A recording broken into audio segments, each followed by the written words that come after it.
This is an historic moment. For the first time since Frederick Douglass himself walked the streets of Edinburgh in 1886, a direct descendant returns. For this special feature episode of Artful Inquiry, we're honoured to welcome Kenneth B. Morris Jr., great-great-great-grandson of Frederick Douglass and Booker T. Washington, and a powerful educator and human rights advocate in his own right, alongside Professor Celeste-Marie Bernier, Professor of United States and Atlantic Studies at Edinburgh College of Art, and historian, consultant, researcher, writer to the Frederick Douglass Family Initiatives and the Frederick Douglass Honour Society. I'm Dr. James Cook, ECA Director of Research. Thank you both for joining me. Thank you very much for having us. Thank you. So I suppose you're joining us here today on the end of a bit of a whirlwind tour, but this is your first time in Scotland. I suppose it's not just a visit, it's a return of sorts. So I was wondering initially, what were your first feelings when you touched down here? How has it felt, quite literally, to walk where Frederick Douglass walked, spoke and inspired? I think describing it as a whirlwind tour is a great definition because it has been. I think we're about 5 days into this trip. And I had never been to Scotland before, as you mentioned, and so I was really looking forward to taking this trip, which I really consider a pilgrimage, walking in the footsteps of my great ancestor, and really thinking about this idea of why he was here initially, having to flee the country when his book, his first autobiography, Narrative of the Life of Frederick Douglass, was published in May of 1845, and the notoriety of that best-selling book threatened his freedom. And so he would have to flee to Europe, and he would spend time in Ireland, 4 months in Ireland, and then he would come here to Scotland in 1846. And so it's a journey that I've been looking forward to taking for quite a while. I've been to Ireland about 5 or 6 times. And so when we touched down here, I immediately felt his spirit, but not only his spirit, the spirit of the whole Douglass family, the spirit of my great-great-great-grandmother, Anna Murray Douglass, and their 5 children. And so it's just been a journey that's been an emotional roller coaster. There have been a lot of laughs. There have been a lot of tears. And I just feel so fortunate to have the opportunity to take this journey. I suppose you mentioned the family here, and I suppose we'd like to begin by honouring them, really. And I suppose this isn't just about Frederick Douglass, it is about the whole family.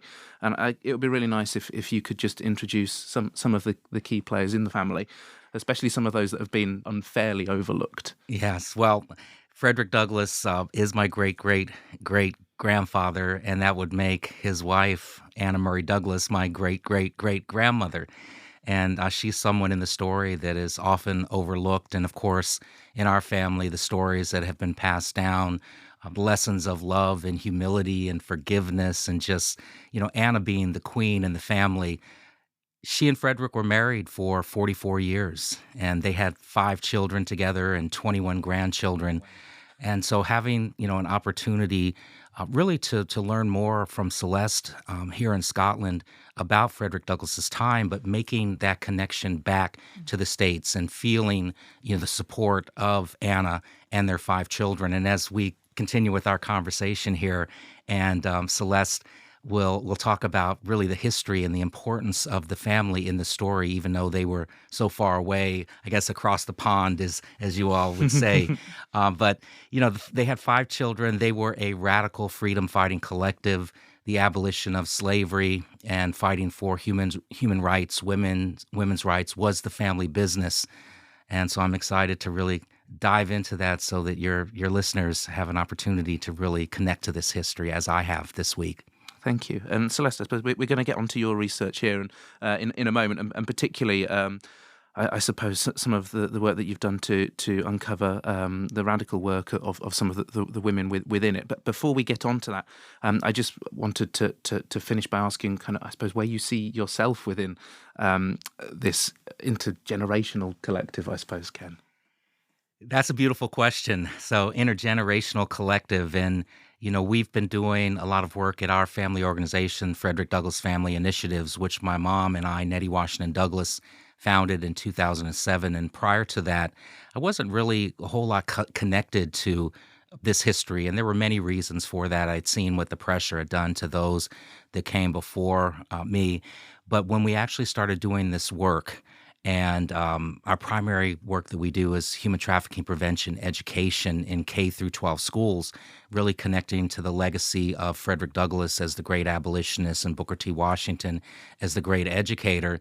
And as we continue to do that work, really starting to feel that connection and that we are continuing, the fight to end slavery. Booker T. Washington being the great educator and founder of Tuskegee Institute in Tuskegee, Alabama, his legacy of education. And it really wasn't until I met Celeste, and Celeste is going to come up a lot in this conversation, that I really started to think about this is an intergenerational connection that I have. When we do the work, I'm not really thinking about anything but the importance of the work. I'm not thinking about the legacy of the Douglass family. It's just the work that's in front of us, and feeling the spirit of my ancestors, and really waking up every day and thinking, what would Frederick and Anna Murray Douglass say or do? What would Booker T. and Olivia America Davidson Washington say or do? And what would they think about the work that we're doing? And I like to think that they would be very proud of that work. What a precious gift to be here with you both, and what a precious gift to be here on this historic day. The Anna Murray and Frederick Douglass Family Intergenerational Liberation Collective, Ken, that you beautifully honor in your everyday life and your everyday work, is a freedom fighting collective that is centuries old. And I think as we're here in Scotland, on October 7th, 1846, Mr. Frederick Douglass writes a letter to his eldest daughter, Rosetta Douglass, and she is 7 years of age. And she tells him that the snow is falling outside my window and the snowflakes are the same size as my hand. And as he writes to her, he says to her, I am honored that you are behaving like a nice, dear daughter of Frederick Douglass. And so the Freedom Fighting Collective behaved like the nice, dear daughter of and dear sons of Anna Murray and Frederick Douglass. The Anna Murray and Frederick Douglass Family Freedom Fighting Collective was a school of liberation where education, education, education is the pathway to liberation. Ken, as you beautifully say, Anna Murray Douglass was a queen. She was the founding figure. She was the founding mother. She was an intellectual giant, and they were all intellectual giants among intellectual giants. So there's a big competition in your family there because everybody is an intellectual genius in their own right. When we hear Frederick Douglass's voice speaking to thousands of people on the streets of Scotland, Ireland, Wales, and England, across the United States, his voice reverberating with power across the world, we're hearing the Anna Murray and Frederick Douglass family voice.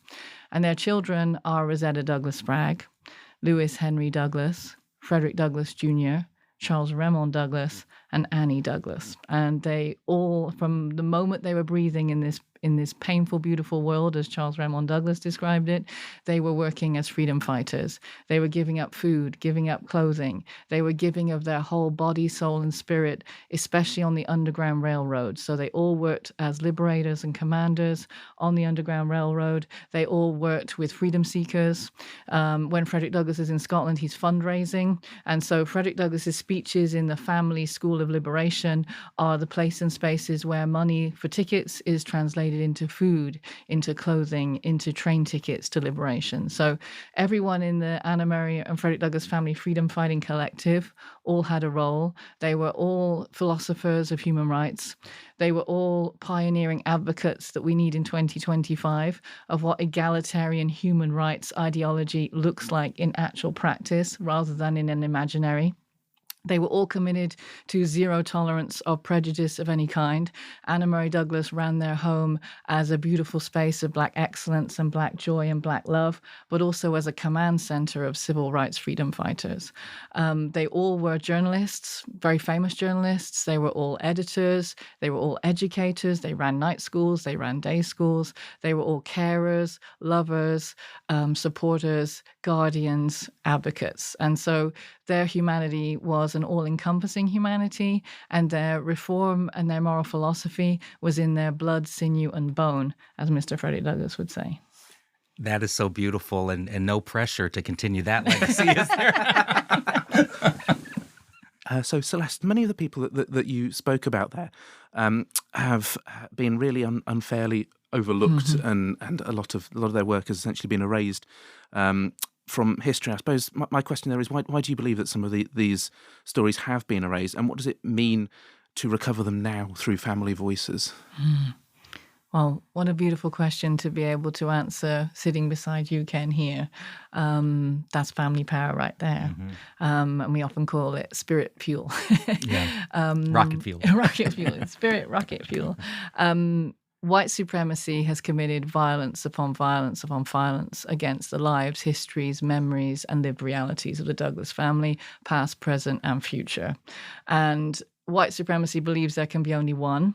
And when it describes or even begins to encompass the realities of Frederick Douglass, a white supremacist imaginary fails and commits violence upon violence against his memory. So even in the act of honoring his memory, there's very active dishonor, disrespect, and dehumanization, which he was very painfully aware of and carried all his life. The intersectional coalition that was the Douglas freedom fighting family, where I said had a zero tolerance of any prejudice, were pioneers of a human rights philosophy that is for everyone and of everyone. Their movement was of everyone and for everyone. The minute you're a child and your legs can't touch the floor, as in the case of Charles Remond Douglas, you're working on proofreading the new family newspaper. So the family have been present all the time. The family have left millions of words. They've left thousands of photographs. So the only answer can be white supremacist violence, white racist disrespect, and dishonor. Yeah, and Celeste says that so beautifully. And, growing up in this family and hearing about the stories, as a little boy, I spent all of my summers in Frederick Douglass's summer beach house on the shores of the Chesapeake Bay in a place called Highland Beach, Maryland, that was founded by my great-great-grandfather, Charles Remond, who was Frederick and Anna Murray's youngest son. We've heard Celeste talk about Charles already a couple of times. He's hit with his feet not touching the floor. These stories that have been passed down, and we know the importance of Anna in the story. And imagine, my mother growing up, she, by the way, is the person that united the bloodlines of the Booker T. Washington and Frederick Douglass families through the union of her mother, Nettie Hancock Washington, who was Booker T. Washington's granddaughter, and her father, Frederick Douglass III, who was Frederick Douglass's great-grandson. My grandparents met in 1941 at Tuskegee Institute, which is the school that Booker T. Washington founded in 1881 at the age of 25 years old. And my grandparents happened to be on campus the same day, and I'll tell you the short story. My grandmother was rushing to meet friends, and she literally bumped into my grandfather, who was on campus. My grandfather was a surgeon, and he'd been commissioned by the Veterans Administration during World War II, so he was on campus working. They fell in love at first sight and wound up getting married 3 months later. And when my mother, Nettie Washington Douglass, was born, she united the bloodlines of these historic families. She was an only child, so I have the honor and privilege and blessing to be the first male to carry the dual lineage. And so I spent all of my summers in that beach house that Charles had built for his father to retire in. And he asked his dad, "Do you want any special features in the house?" And Frederick said, "Yes, I want it to sit right on the water, point in a certain direction, and I want you to build a tower at the top." And what he wanted to do at the end of his life was sit in that tower, look back across the bay, back across the Chesapeake Bay to the other side, and you can see land, which is the eastern shore of Maryland, where he had been born into slavery with the name Frederick Augustus Washington Bailey. And so I had all of these stories in that house. And unfortunately, he passed away a few months before it was finished, so he never got a chance to live in it. But I would sit up in that tower, and my great-grandmother, Fanny Douglass, who was married to Joseph Henry Douglass, who is my great-grandfather and Frederick's grandson. And so she would tell me stories about my family, and my mom would hear these same stories. And so we knew that our family, it wasn't just Frederick. Yes, scholars will venerate him and put him up on a pedestal and, write about his contributions. And as we should. I mean, he's a great hero, great American hero, an influential person. But growing up and not hearing the stories of Anna and picking up biographies of Frederick Douglass where Anna is not even a footnote, or the children are treated as ne'er-do-wells.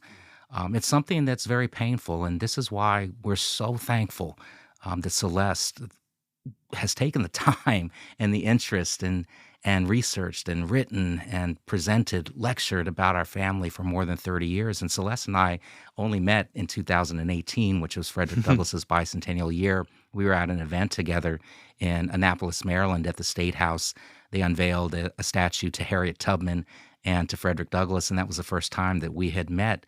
And just really being able to soak up all of her knowledge and inspiration, and just to think about, what she's done to really place this history in its rightful place, cannot be understated, the importance of that, and we're just so thankful.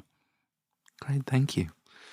I suppose one of the things that I was wondering as well is Scotland's part in all of this history. I mean, the reason that you're here today, I suppose, is that you have come to Scotland, and Scotland has long been part of the family's story.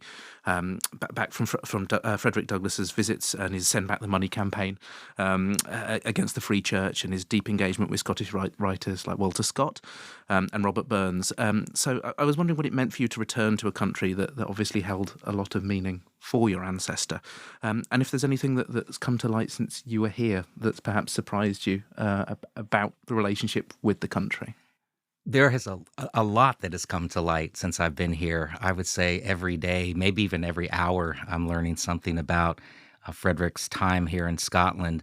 We've had an opportunity to visit places like Ayr and Alloway, and to learn about Robert Burns, and I certainly knew about Frederick Douglass's admiration and reverence for Burns, but I didn't really know the depth of the story. So have an opportunity to ride on the train out there with Celeste, and she opens her lap book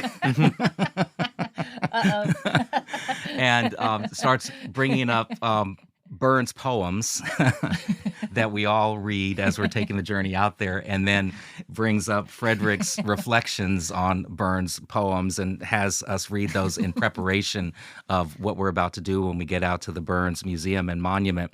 And so just, having an opportunity to really just connect to this history. And I think I've been here about 5 days now, and we've just had, as you said, when we started, it's been a whirlwind journey, and I'm so appreciative.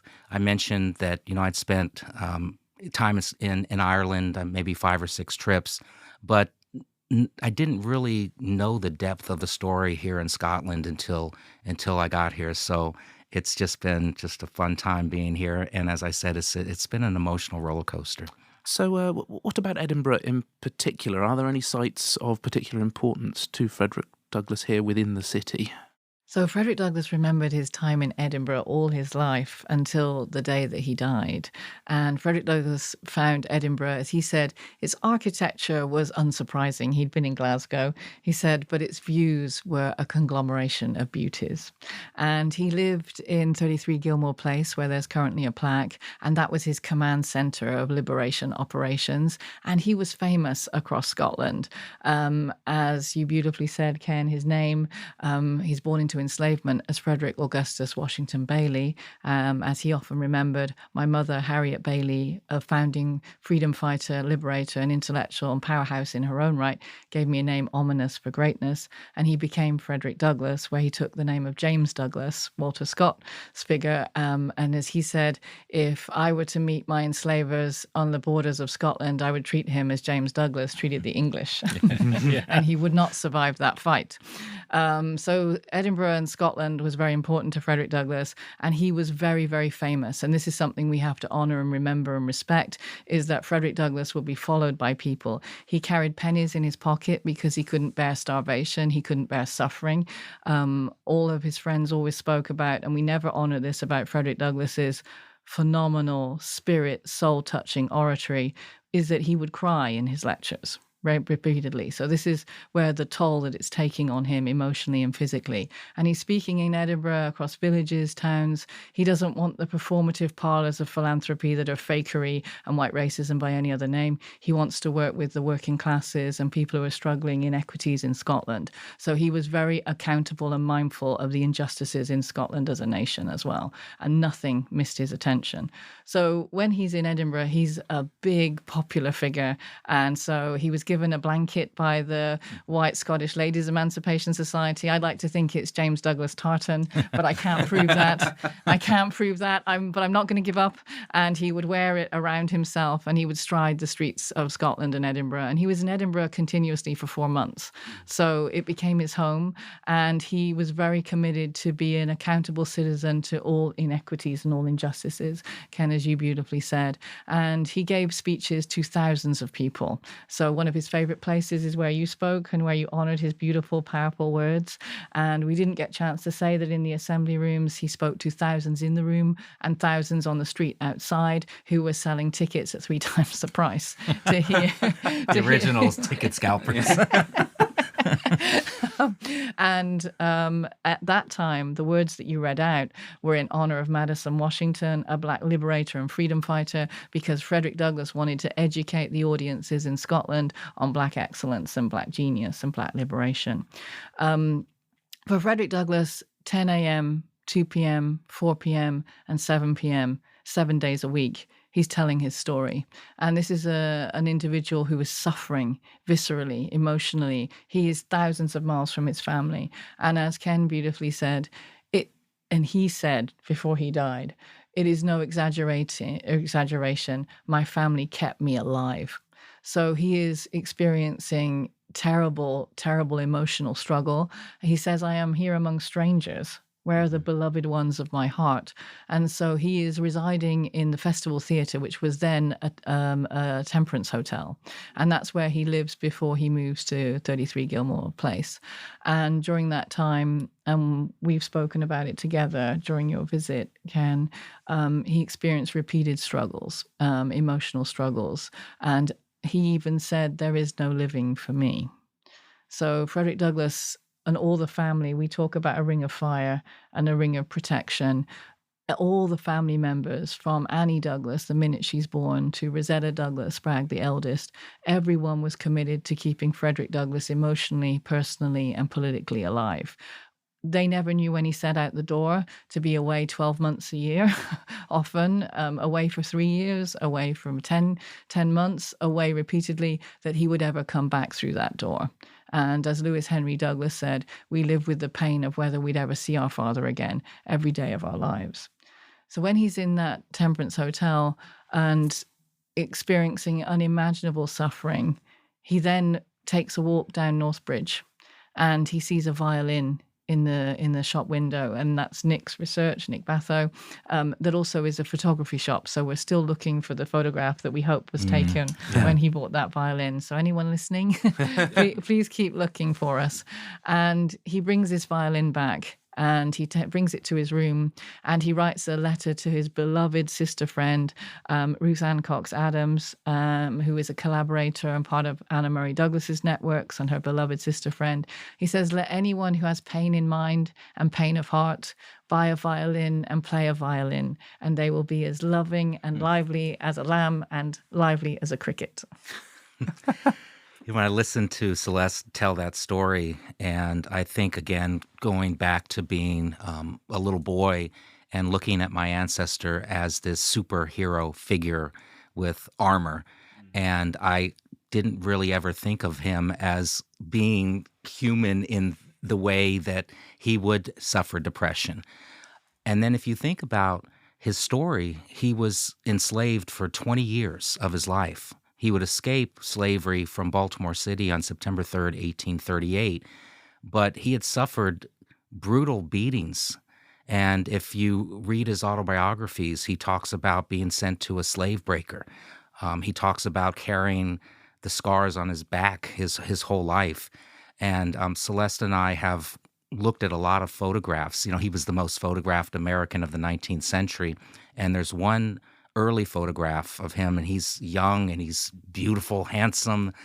He's dressed impeccably, as he always was, and his hair was, you know, he was really starting to get that hairdo, you know, that we would know, recognize on him. And in one particular photo, he's not looking in the camera, he's looking away and he's looking down.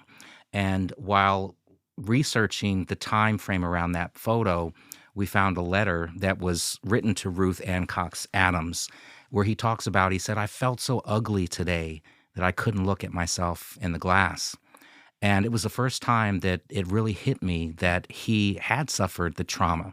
And when he escapes from slavery, and shortly thereafter, only a couple of years, he's starting to become the spokesperson for his people that are still toiling away in chains and trying to break the bondage of his brethren.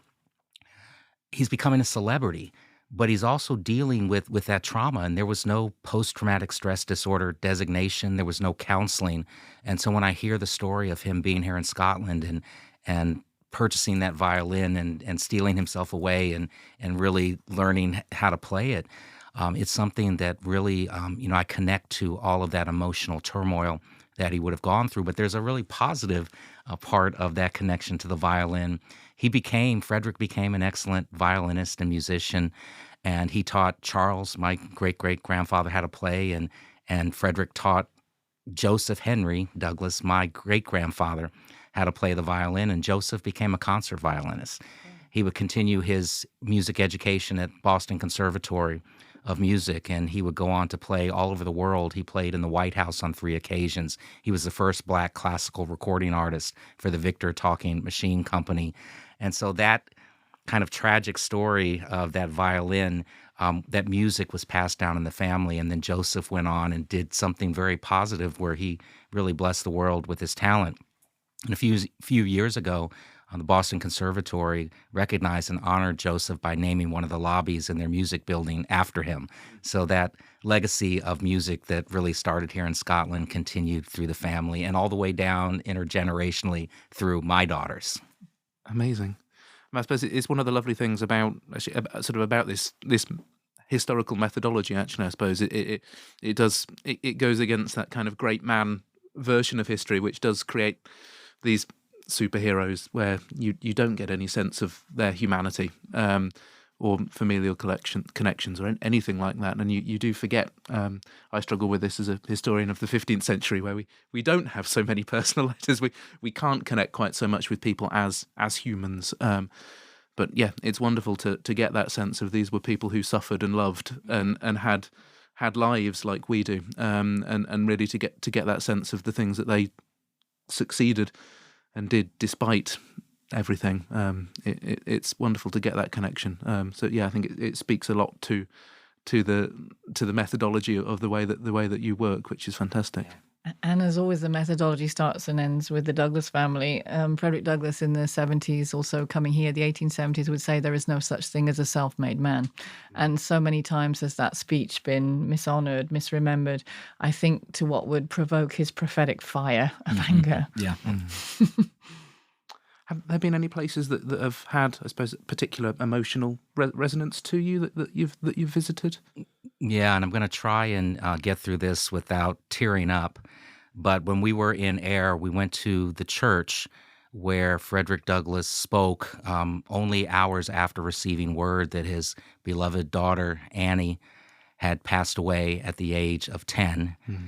And to learn that he actually went ahead with the speech that he was going to give that evening. And it's my understanding there were 1,000 people packed in to this little church, and news reports described him as trying to stand up to speak and to fall back down and not really knowing, the audience not really knowing, what he was going through, because Celeste can speak to this, but I don't believe that he told the audience that he had just received word of the passing of his beautiful daughter. And so standing there, and I just put my hand on the church, and I was trying to process my emotions and what that must have felt like, the grief that he must have felt, but the work still needed to continue. And I found myself getting angry. And I was angry because the country that he was trying to save forced him to flee. This was after John Brown's raid on Harper's Ferry in 1859. So just, that was October of 1859. So now we're talking March 1860, that he wasn't home with his family where he should have been.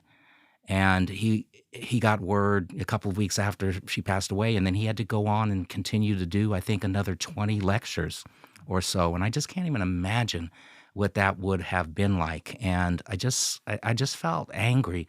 that America, obviously he was here to raise money and get support for the abolitionist work that he was doing back home. So I would say that was probably the most emotional part of the visit that I've had this week, and I'm still trying to process it. It was only a couple of days ago. Thank you. Annie Douglas was a powerhouse on this earth, and we speak often in remember of her honor. The powerful experience of being with you at that moment, and Diana, and with Lisa, the sacred space. Annie Douglas is the beautiful little girl who gives light and life to the family home and is born on March 13th, 1849. Frederick Douglass is such a proud father. He says, little girl and mama are doing well. Mm-hmm. He's so overjoyed to greet his little daughter into this world. And Anna Murray Douglas, they were best friends forever, though, that mother and that daughter. And the time that she dies, she's 10 years, 11 months, and 13 days. Your ancestor, Frederick Douglass Jr., her elder brother, records the time and day of his daughter's passing. And she dies on March 16th, but Frederick Douglass doesn't get the letter that Rosetta Douglass Spragg, the eldest daughter, writes her father until March 31. So that's when he's giving the speech, and he gets, as Ken beautifully says, he gets the news by a letter that morning. And as Ken powerfully says, he gets up and gives a blistering fire speech about humanity and justice and moral accountability, and does not mention what he's going through, but is forced to sit down. And so the audience of thousands, as Ken says, in this tiny building, which still exists, it's an apartment building now in Ayr, but you can still see the entryway to the church. Everyone's concerned about his health and is rallying around him. And he says, I only got the tidings that the light and life of my daughter, of my family home, has passed. And I walked across the street because we had walked down about a block or so just to get a fuller perspective of the whole building. And I walked back across the street and put my hand on it. I just wanted to just feel and touch and feel the spirit. And I really, again, felt Anna's presence. I felt Annie's presence and the whole family. Even though they were not here in Scotland, they never visited Scotland. And so it was really emotional.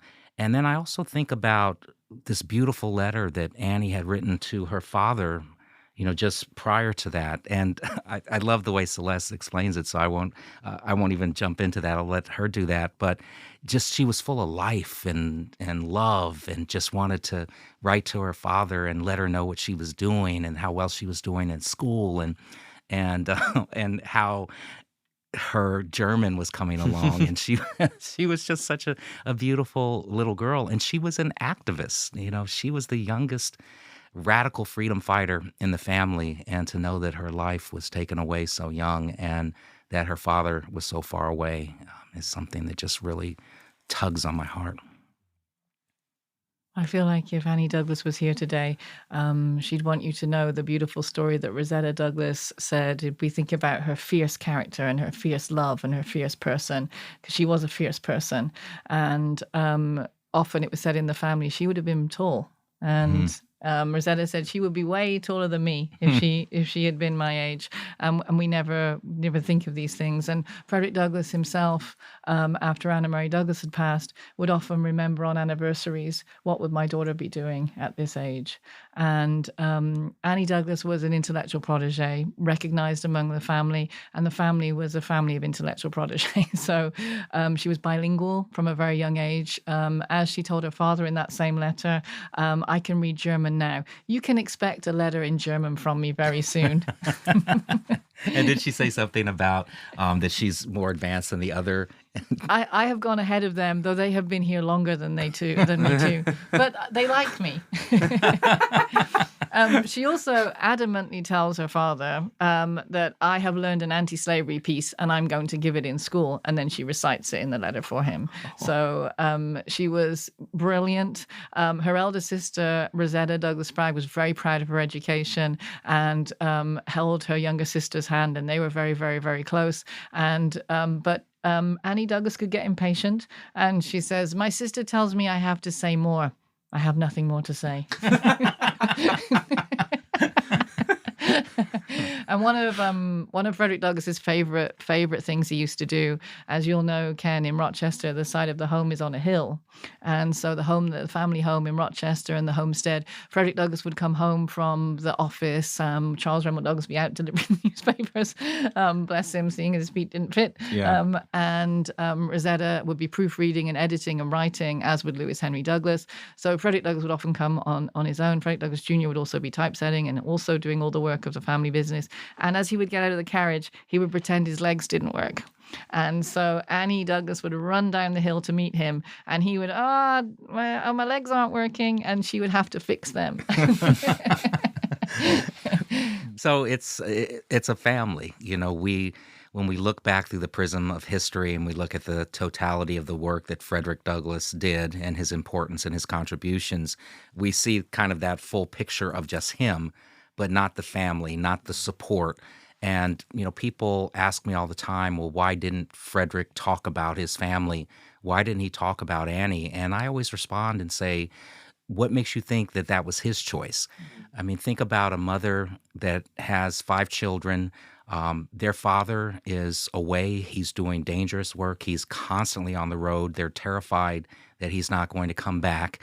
And I can't imagine that Anna wouldn't say to him, "You better not write about this family because we don't want to put them in danger." And of course, they're doing important work. So I think it's really important, especially for your listeners, to think about the support that he would have needed to do that work. There's no way that he could have done everything that he did by himself. And Anna was his equal partner in the struggle and the fight for freedom. And we've been working very hard at our organization to make sure we're lifting up the lives and legacies of the whole Douglas family freedom fighting collective. Thank you. I wanted to focus now on the work of the Family Initiative and I suppose all the things that you're doing to keep going with the legacy. You're doing incredible work in schools and communities today. I wondered if you could tell us a bit more about the curriculum and what liberation through education means in the 21st century.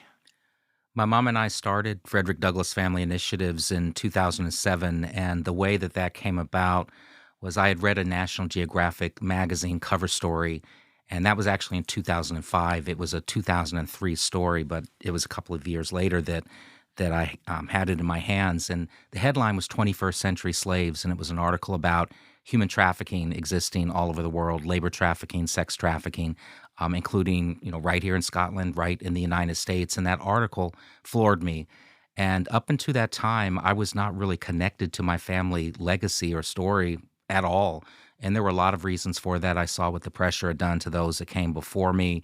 I had, the few times that I told people of my relationship when I was younger, nobody ever believed me. So I describe that time in my life as being decisively disengaged from my lineage until Providence called, divine providence, and that was that article.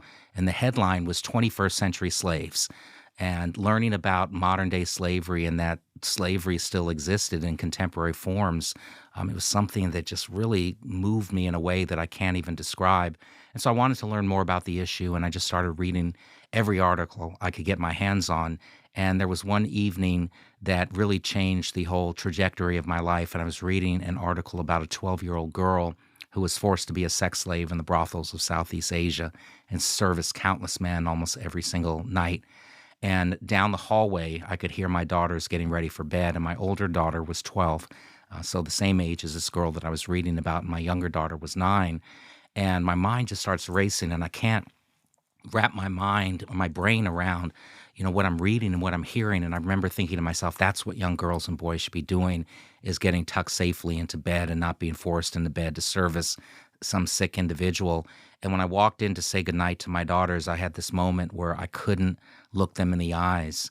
And I felt that I couldn't look them in the eyes and walk away and not do something about this. And it was almost immediately that everything started welling up inside of me. And I realized that I did have this legacy on one side with Frederick Douglass as the great abolitionist, and on the other side, Booker T. Washington as the great educator and perhaps we could leverage the historical significance of my ancestry to do something about this issue. And so to make a long story short, my mother and I started Frederick Douglass Family Initiatives in 2007. We immediately turned to schools and started talking about the history of slavery in this country. Great freedom fighters that came before us talked about my ancestors. And then we would transition into talking about contemporary human rights issues. And we would go from school to school just talking and telling that story. And eventually, students and parents and teachers, administrators would come back to us and say, how can we be modern day abolitionists like a Frederick Douglass, a Harriet Tubman, a Sojourner Truth? And so we created curricula that was service learning, civic engagement based curriculum called History, Human Rights, and the Power of One. And the power of one is service. And so the work that we do is human trafficking prevention education in K through 12 schools. We have an online program called Protect, which is training of educators on how to recognize the red flags to look out for, and then they get certification to be able to teach age-appropriate curricula in the classroom. So we're very proud of that work. That's the legacy of Frederick Douglass's anti-slavery work and Booker T. Washington's education work. Great, thank you. I suppose you're also involved in a lot of campaign work as well outside of education too, and community engagement, public outreach as well. And I was wondering if you could tell us a little bit more about that. As a part of our work, we naturally do legacy building and teaching, and we have a project that I really am proud of. It's called 1 Million Abolitionists. We published a special bicentennial edition of Frederick Douglass's narrative, his first autobiography. It's a Douglass family edition, and we're working to give away 1 million copies of that book to students all over the world.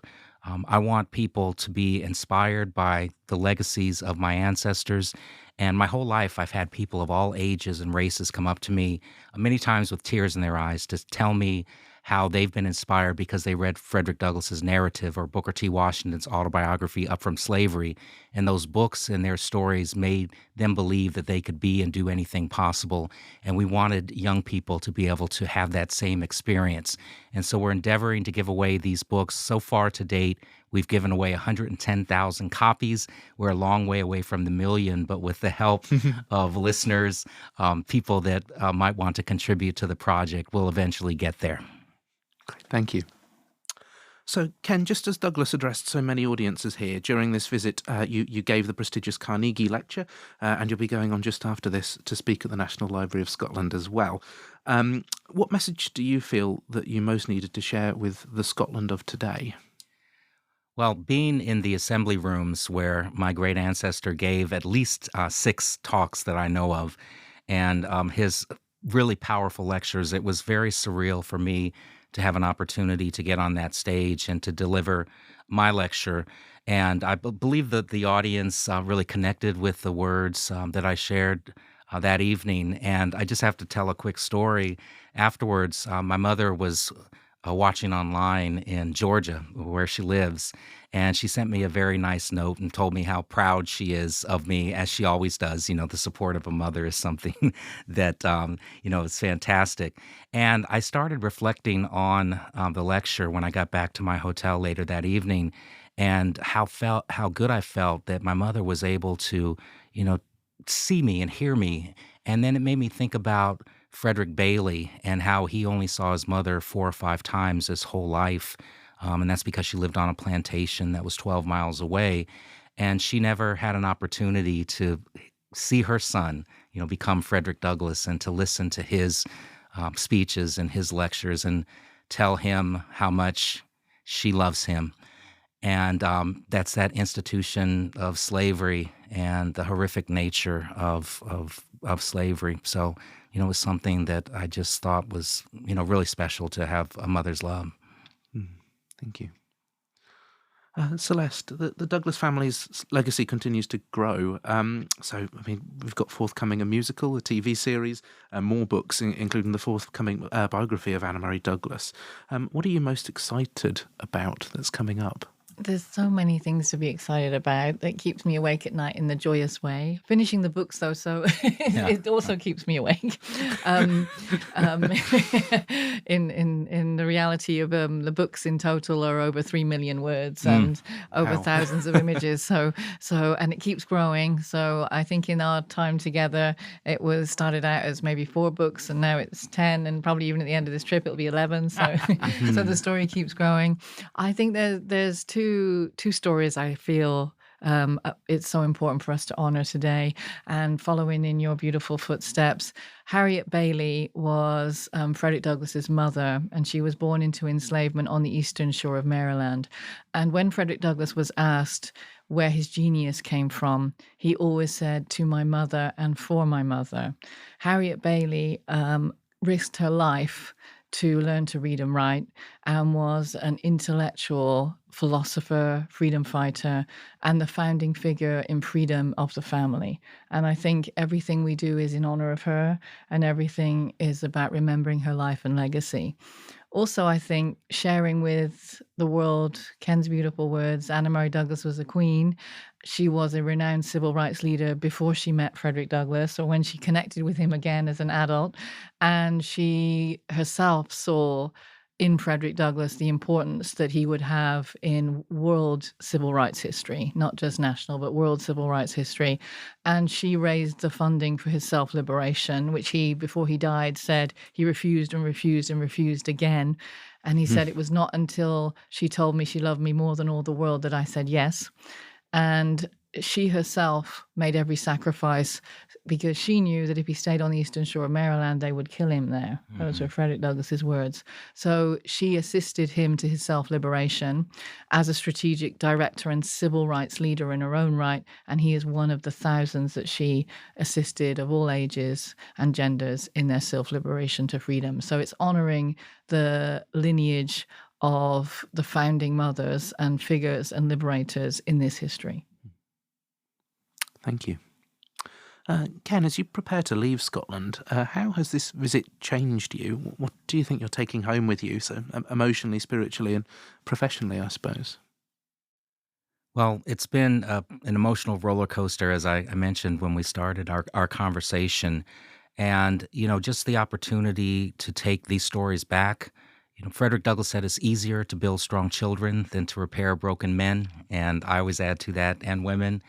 And so our work in K through 12 schools is about building strong children, and to have an opportunity to take back these stories, because for young people, this becomes an international story now. We've mostly been focused on Frederick Douglass's work in the United States and his story and slavery in the United States. And to have an opportunity for a young person to really realize that he had an internationalist mindset that he developed here in Scotland and in Ireland and England.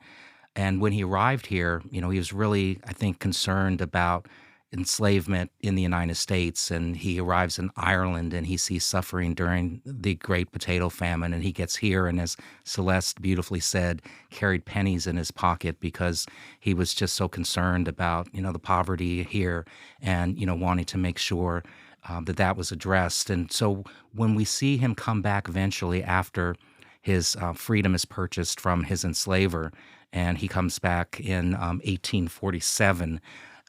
He almost 6 months later, he's at Seneca Falls at the first Women's Rights Convention in July 1848, and he's a lifelong supporter of women's rights and fighting for women's rights. And I think, that mindset that he developed happened here. And so the opportunity to teach young people about his time here in Scotland is something that's going to be very important and will really open their minds up to human rights, fighting for human rights for everybody. Great, thank you. I've got a final question for both of you, perhaps. I suppose this comes from the focus that we've had on family here and lineage and that idea of really looking back at family history. And I suppose it's something that a lot of people are interested in, their own legacy and their own family history, especially those that are shaped by struggle. What advice would you offer to those who are interested in exploring their own legacies, their own family histories? So the great Jeff Donaldson, artist, activist, and civil rights leader in the United States in the 1960s, at the battleground of all freedoms, said that he stood by, believed in, and endorsed the power of familyhood as a source of change, revolution, and liberation. And so familyhood and research into families is the beating heart of all our existences and all our purposes and how all of us live in this world, whether it's biological or adopted kin groups, as Frederick Douglass described it. We talk about the biological daughters and sons. Anna Murray and Frederick Douglass were a freedom-fighting school for so many children and so many people because their humanity knew no boundaries. The people at that table squeezed in on that table were anybody who showed up that day who needed them and who became, and as Rosetta Douglas bragged, my mother tended to their clothing as if they were her own. So familyhood and doing genealogy research, the violences that have been committed against families fighting for freedom in the struggle is real. And archives are steeped in white supremacist ideology and practices that exclude, that don't catalogue, that don't remember, that disrespect names. That's why it's always so important for us that we say the names of every person. And the important message I would give is the message of your family. Don't give up. Frederick Douglass Jr. was the middle son, and he was a genealogist and a historian. If it weren't for him, I couldn't do anything that I did. He painstakingly cut out newspapers. He painstakingly told me the names that his brother and sisters were using to hide their identities so that they would live while they were telling their fiery stories in newspapers. They couldn't write under their own name. He revealed their pseudonyms. So it's carrying the legacy. Bill Lawson writes a beautiful essay that's in the books alongside Gabrielle Beckles-Raymond, and in their thinking they talk about listening, carrying, and witnessing. And this journey continues to be one of listening, carrying, and witnessing. I think for me, I go back to a story that I told the other night at the Carnegie lecture, and it happened when we first started doing our work. I was in a classroom with a group of 4th, 5th, and 6th graders and talking about the history of my family and the importance of knowing where you come from in order to know where you're headed. And there was a 10-year-old girl that was trying to get my attention while I was talking, and she had her hand raised in the air, and she's just bouncing up and down in her chair. And I finally call on her, and she said, "Mr. Morris, I want you to know that I researched my family tree, and I found that my great-great-great-great, 4 greats grandmother was born into slavery, taught herself to read and write in secret, and she ran away, became a successful businesswoman and a philanthropist, and she knew exactly what that word meant, and she was excited to share it with me. And so she said, so do you know what all of this means? And before I had a chance to respond, she said, it means I have greatness flowing through my veins just like you do. And this idea that greatness flows through all of our veins, and we stand on the shoulders and walk in the shoes of those that came before us.